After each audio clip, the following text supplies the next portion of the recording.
Joined by Phillip Streible, Chief Market Strategist at Blue Line Futures. Phillip. Thanks for having me, Andrew. Is that the big story for gold today? Some strength we've seen in the US dollar? Yeah, I mean, it's definitely playing a role. We are seeing, some fluctuations in different safety assets. We saw a big surge into, the Swiss franc, into T-bonds, into the 10-year note. I think that people, they need to step back and look at gold. I mean, gold has been in a 3-month trading range. The high's been 1789. It's been beneficial to buy these corrections like this. Gold did have a very strong week last week. And, people, they can't fall into this, if the stocks go lower, gold has to go higher mentality. You got to really think that gold is a currency, and when gold gets at the top end of the range, you've got to take some off. When it gets at the bottom end of the range, you got to buy it, and you've got to wait for the breakout in order to really have the strong conviction that gold's going much higher. Has that, in the past, obviously, gold and stocks have tended historically to move in opposite directions, but that hasn't been happening lately. No, because, the equity markets have had quite a wild ride. You look at the volatility index, it remained clearly above 26 for a long time, and high volatility index does not equal a bull market in the equities. And when you're having 200, 300, 400-point moves in a Dow Jones straight up in a day, day after day after day, that's not a true good bull market. So, we were expecting a correction like we saw last Thursday to occur. There was a small flight to the gold market, but again, I think that gold more tracks real interest rates, and gold is more of a currency. And I think that, if interest rates continue to slide lower, that's when you're going to see that next wave up in gold.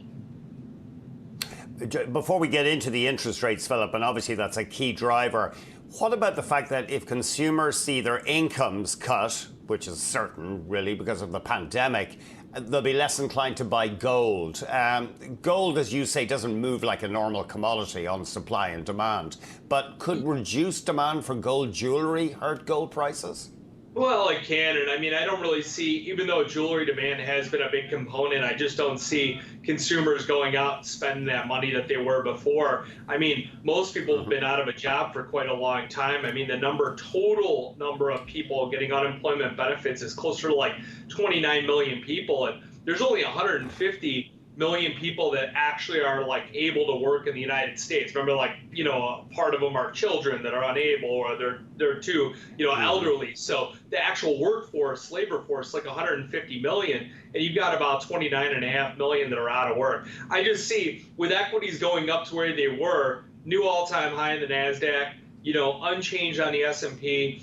I think that we start to see these declines. They have to sell that. They're going to sell anything to raise cash, and gold is going to be one of those assets. What about Fed policy? The Fed seems determined to avoid negative interest rates, but wow, that was amazing last week, wasn't it? They're looking at no interest rate increases right through 2022. Can you remind us why super low interest rates are considered good for gold? Well, because of the fact that gold is it doesn't yield anything. So you're just holding it as basically an inflation hedge. And the problem is, generally you think that the more money that the Fed throws, free money at the system, that it ultimately creates inflation. We haven't seen any inflation anywhere except maybe in food. Grocery bills keep going up, but everywhere else in the economy, there has been no inflation. The Fed is going to keep those interest rates low all the way out through 2022. You've got 30-year fixed mortgages at about 3.21%, 15-year at 1.9. We're just not seeing, any strong demand kind of anywhere in the U.S. at the moment. What about I know there's endless to and fro on this, but how much attention does Jay Powell, the Fed chief, pay to the stock market? Is he anxious to see it going up? They're supposed to be, pretty unbiased on everything. I know that, President Trump looks at that as a complete scorecard, and they really believe that, a strong stock market could help him, with a re-election possibility where a sell-off in U.S. equities would almost seal his fate, is the way it appears. Jay Powell, they want a strong economy. The problem is that coming into January, we had like record low unemployment rates, for all classes of people and all demographics. We had, just a strong labor force, a good economy, one of the best ever seen, and they want to get back to that as quick as possible. But it just seems like, if we have any resurgence of, COVID-19, it's most likely going to derail the strength of the recovery, and it's going to weigh in on equities. Now, your specialty is commodity, particularly the metals market. But how do you view the stock market itself right now, Philip? Is it running on empty? Yeah, I mean, you get a lot of people that think about, oh, did we pick the bottom on the equities? And I mean, picking the bottom is always tough, difficult. But if you look at the recent high we just had, the broad-based markets didn't make a higher high. We've got very little growth. We've got no inflation. We've got a Federal Reserve right now that is, they're completely, their hands are tied. They've thrown everything they can at it. So I think U.S. equities as a broad base should start to come lower. There have been people that have been, putting some money into various sectors. Technology's done quite well, but I believe that it's overheated. It's probably too soon to call a bottom on, airlines, although they've had, 500,000 people go through the TSA check this last week. So that's been the highest level we've seen so far. And, I think that there's some good sectors out there to buy, but you really got to balance your longs and shorts right now. And you got to be, very, very delicate at the moment. What's it like in the futures business right now? Are you getting much volume? Futures and options being one of your specialty.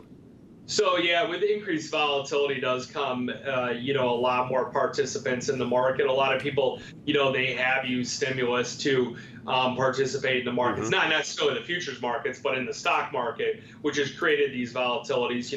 Over at Blue Line, we've been continuing increase output month over month. We've hired several new employees just recently. So I mean, our business has been expanding, quite a bit, but we weren't furloughed or anything like that. And, people want to come in. Farmers still need to hedge, miners still need to hedge production. So we have seen quite a bit of an uptick in our business. Philip, thanks so much for joining us. Yeah, great talking to you. Phillip Streible. Exactly. Chief Market Strategist at Blue Line Futures.